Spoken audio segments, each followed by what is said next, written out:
बिस्मिल्लाहिर्रहमानिर्रहीम, अस्सलाम वालेकुम। प्रोग्राम हेल्थ 21 के साथ मैं हूं आपका मेज़बान सैयद ताहा।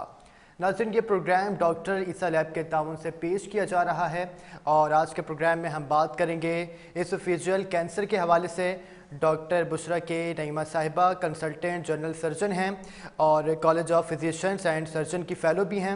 इनका ताल्लुक डॉक्टर रुतफ़ाओ सिविल हॉस्पिटल कराची और डाउ यूनिवर्सिटी हेल्थ साइंसेज से है। डॉक्टर साहबा, बहुत शुक्रिया आपका वक्त देने का। सबसे पहले मैं आपसे ये जानना चाहूँगा कि एसोफेजियल कैंसर क्या है? एसोफेजियल कैंसर हमारी मुंह से जब हम खाना खाते हैं तो एक हमारा कनेक्शन होता है पेट का, मुंह का पेट से जो कनेक्शन होता है वो जो खाने की नाली होती है उसको एसोफेगस कहते हैं हम। और कभी कभी इस खाने की नाली की जितनी भी लेयर्स हैं या इसकी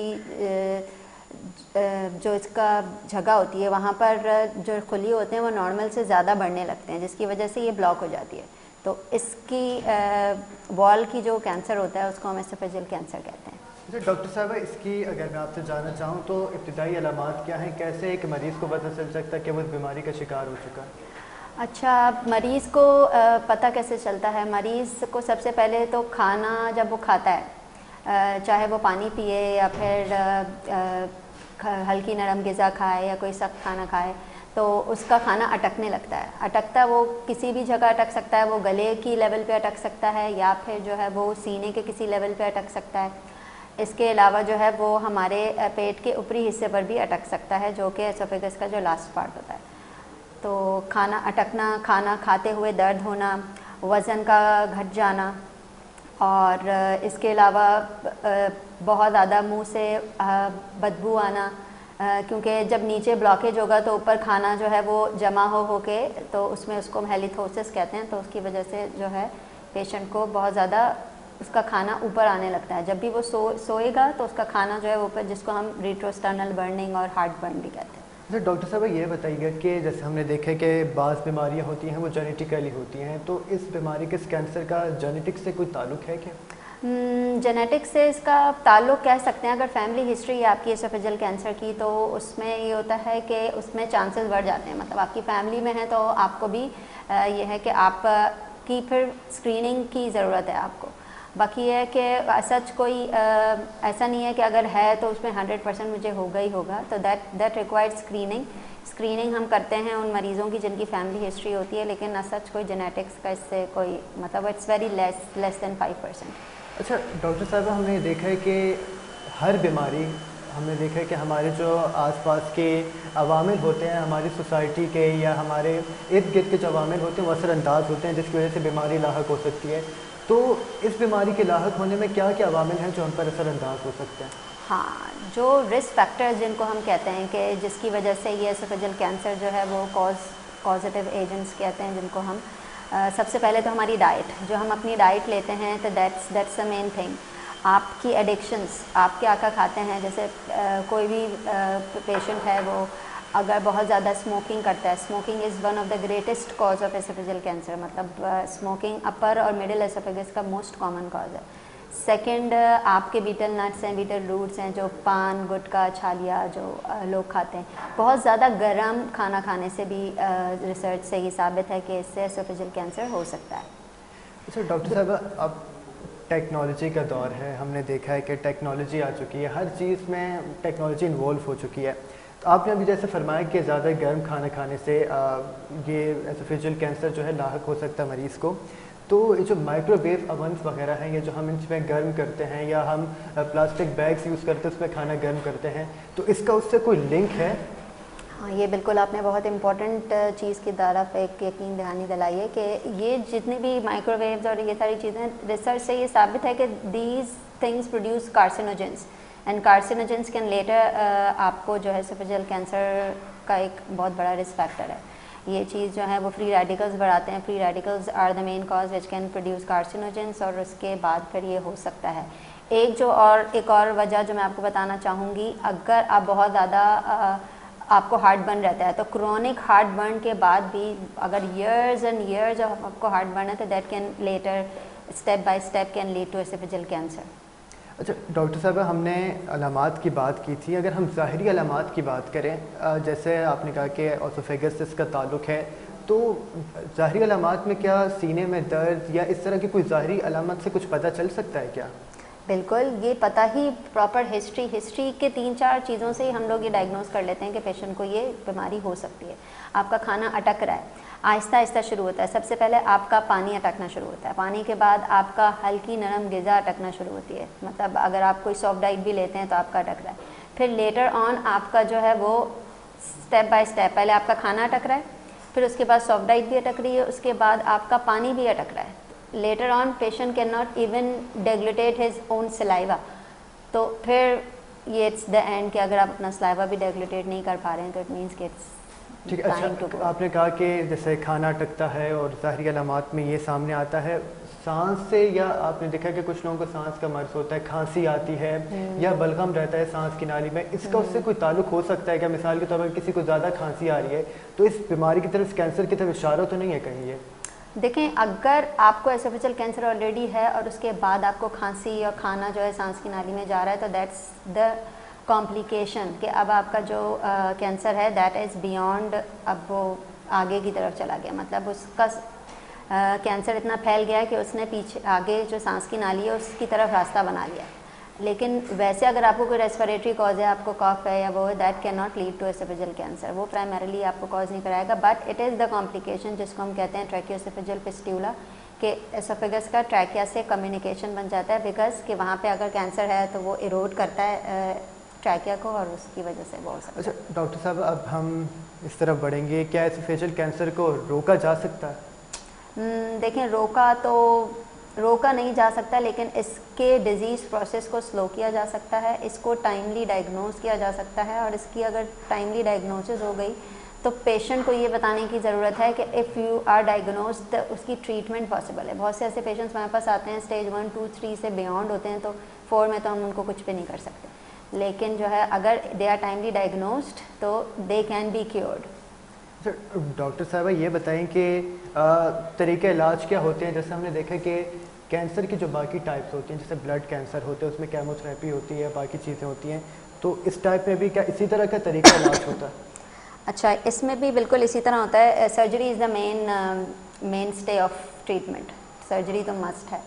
एंड रिसेंट एडवांसेस में पहले हम कहते थे ये 2 तरह के कैंसर होते हैं, एक स्क्वामस सेल कार्सिनोमा होता है, एक एडिनो कार्सिनोमा होता है।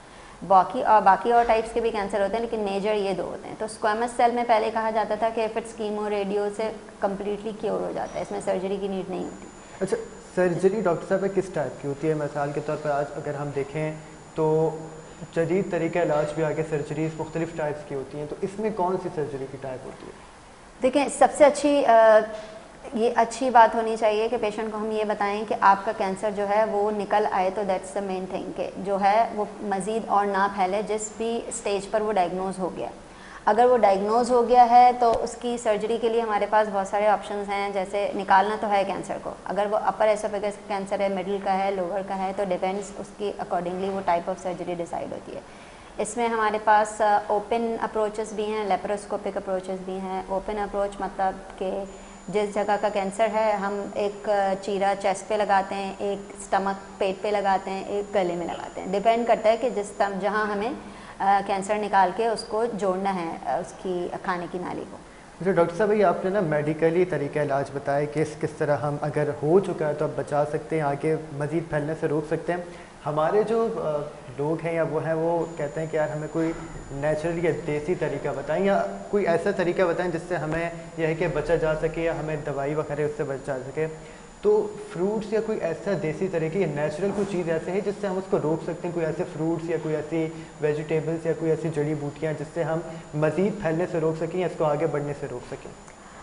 यस, एक प्रोटेक्टिव इफेक्ट है कि हम बहुत ज़्यादा वेजिटेबल्स खाएं, फ्रूट्स खाएं, फाइबर डाइट अपनी डाइट में इस्तेमाल करें, तो these have a bit protective effect के ये इन चीज़ों को हम प्रिवेंट करें। बट इफ़ इट्स देयर, अगर आपको होना है तो इट्स ओनली थिंग कि आप स्क्रीनिंग से इसको अर्ली डायग्नोज कर सकें, एंड दैट्स इट। अच्छा डॉक्टर साहब, ये हम तमाम जितनी भी बातें करें इसमें एक बात ये मेरे जहन में भी आई है कि गोश्त जो होता है, रेड मीट होता है या जो प्रोसेस मीट होता है जो आजकल हर घर में चल रहा है, तो ये जो प्रोसेस मीट है या जो रेड मीट है, कहीं ये उसकी तरफ बढ़ता तो नहीं है, ख़तरा तो नहीं है ये कहीं?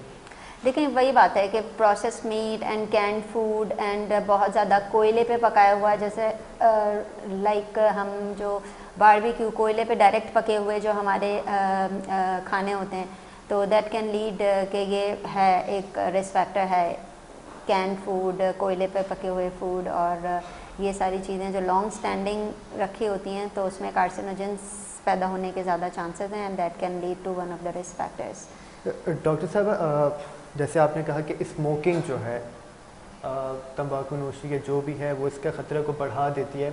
आजकल हमने देखे कि जो नौजवान नस्ल है या जो यंगस्टर्स हैं 20 साल 25 साल, वो ई सिगरेट या वेप या वो तमाम चीज़ों को जो यूज़ करते हैं, तो क्या इससे भी इस एसोफेजियल कैंसर की तरफ हम जा सकते हैं?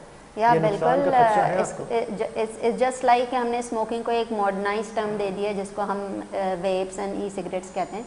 There is no difference between them, they are all same, they are like the same normal cigarette जो होती है और they have the same risk factor, जो कि चाहे आप वेप करें या फिर e cigarettes, it's all equal to the normal cigarette. तो ये एक रिस्क फैक्टर है और इसको कोई डिनाई नहीं कर सकता। अच्छा, हर मर्ज़ है उससे पहले कि डॉक्टर्स कहते हैं यार कि जो है एहतियात इलाज से बेहतर है, तो हम क्या एहतियात कर सकते हैं कि इस बीमारी के ख़तरात से हम बच सकें या इसके लाहक होने से हम बच सकें? लेकिन जो एडिक्शंस होती हैं हमारे, हम तो यही रोक सकते हैं ना, genetics we can not stop. Genetics तो एक जीन में चीज़ है, उसको आप स्टॉप नहीं कर सकते। तो पाकिस्तान जैसे एक थर्ड वर्ल्ड कंट्री में हम जेनेटिक्स की डायग्नोसिस उसकी कि हम ये पता लगाएं कि हमें ये होगा, कितने % चांसेस है, वो टेस्ट ही इतने महंगे हैं कि वो हम लोग हर पेशेंट को एडवाइस नहीं कर सकते। बट जो चीज़ हमारे हाथ में है, लाइक स्मोकिंग एडिक्शंस, लाइक पान, गुटखा, छालिया, बहुत ज़्यादा स्टेरॉइड्स का इस्तेमाल, जो कि हम अक्सर जो है हकीमी मेडिकेशंस और जो ओवर द काउंटर हम मेडिकेशंस में देखते हैं। एंड मोस्ट इम्पॉर्टेंट जो हमारे एक सोसाइटी का नॉर्म नहीं है बट इट्स लाइक एक हिडन चीज़ है, अल्कोहल का इस्तेमाल, that can lead to oesophageal cancer as well. अच्छा, जेनेटिक्स से इसका ताल्लुक है, तो ऐसा अभी तक अगर हम पाकिस्तान की बात करें या ओवरऑल वर्ल्ड की बात करें जहां साइंस ने या मेडिकल ने इतनी तरक्की कर ली है, तो इसका पहले से हमें जेनेटिकली कोई ऐसा टेस्ट या कोई ऐसी चीज़ हमें पहले से मालूम नहीं हो सकता क्या?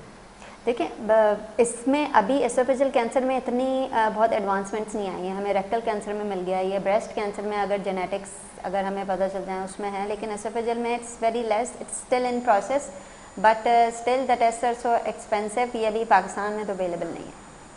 अच्छा, इसका हमने देखा है कि आपने जैसे कहा कि जो सीने के मसाइल हो सकते हैं या सांस के मसाइल हो सकते हैं, तो डाइजेस्टिव भी कोई प्रॉब्लम्स हो सकती हैं, इसका निज़ाम हाज़मा से भी कोई ताल्लुक है इसका बीमारी का? देखिए खाना तो अभी नीचे ही नहीं जा रहा ना, खाना तो अटक गया, ठीक है, एसोफेजियल कैंसर है, वहाँ पर रुकावट आ गई है, जब खाना नीचे जाएगा ही नहीं तो वो within minutes 10 to 15 minutes ही पेशेंट को वॉमिटिंग्स हो जाती हैं। तो vomitings, weight loss and halitosis along with odynophagia, painful swallowing and difficulty swallowing, तो ये सारे सिम्टम्स जो हैं वो बाकी हाजमा लेटर ऑन अगर बहुत नीचे का कैंसर है, नीचे वाले खाने की नाली का कैंसर है, तो फिर उसमें जो है वही है, खाना जब इट्स ऑब्स्ट्रक्टेड ऑलरेडी तो उसमें फिर आपके हार्ट बर्न्स और ये वाले सिम्टम्स आ सकते हैं। अच्छा, अगर हम इसकी शरह की बात करें तो आप ये बता सकती हैं कि पाकिस्तान में या ओवरऑल दुनिया में कितने % लोग जो हैं इसका शिकार होते हैं? इट्स अबाउट, अगर बात करें हम, it's not that much common cancer, ऐसा नहीं है कि ये ब्रेस्ट कैंसर की तरह या कोलोरेक्टल कैंसर की तरह बहुत ज़्यादा कॉमन है, but oesophageal cancer we have seen in our ward, हमारे वार्ड में एसोफेजियल कैंसर आते हैं, and it's like 5 to 10% of all the gastrointestinal tumour, जितने भी अगर हम स्टार्ट करें माउथ, तिल, एनल कैनाल, तो उसमें एसोफेजियल कैंसर की शरह बनेगी 5 to 15%। अच्छा, लास्ट में आप आगाही के लिए देखने वालों को क्या पैगाम देना चाहेंगे, किस तरह से बचाव मुमकिन है या किस तरह की हेल्दी लाइफस्टाइल को अपनाना चाहिए तो इससे बचा जा सके? हाँ, हेल्दी लाइफस्टाइल ये है कि आपने अच्छा खाना है, green vegetables, fruits, high fibre diet, avoid drinking too many hot beverages and अच्छा खाएं, और अगर आपको हो भी गया तो screening is very good option, और इसका जो प्रॉपर तरीका है इलाज है, जो भी आप अपने करीबी डॉक्टर से रुजू करें अगर आपको इस तरह के सिम्टम्स आते हैं। और जो हमारी न्यू जनरेशन है उसके लिए यही है कि avoid smoking, alcohol and junks, जो भी हमारे जो कार्सिनोजेंस रिलेटेड फैक्टर्स हैं। तो उसको अवॉइड करें इंशाल्लाह। बाकी है कि इफ़ यू सी कि ये वाले आपके सिम्टम्स हैं तो you immediately seek doctors, specially general surgeons attention, और उनको जाके आप फॉलो कराएं और उनकी इन्फॉर्मेशन को फॉलो करें। अच्छा डॉक्टर साहब, इसके तरीके इलाज में आप बता रही थी कि सर्जरी भी होती है, तो सर्जरी की कौन सी इकसाम होती है, कितनी इकसाम होती है जिसको ये तरीके इलाज में काम आती है? तो जैसे कि मैंने ऑलरेडी आपको ओपन सर्जरीज़ का बताया जो कि हम करते हैं। बाकी laparoscopic surgeries are the new advancements and the new options, जिसमें जो है हम कैमरे के ज़रिए चीरा, उसमें बिल्कुल बड़ा हमें देने की ज़रूरत नहीं होती, और उसमें 1 to 2 सेंटीमीटर वाले इंसिजन्स होते हैं, 2-3, और उसमें हम कैमरे के थ्रू उसके थोरेक्स को भी ओपन करते हैं और एब्डोमेन में भी इसी तरह हम लेप्रोस्कोपिकली करते हैं। तो उससे पेन कम होता है, पेशेंट को डिस्चार्ज जल्दी हो जाता है, कॉम्प्लिकेशंस लेस हैं।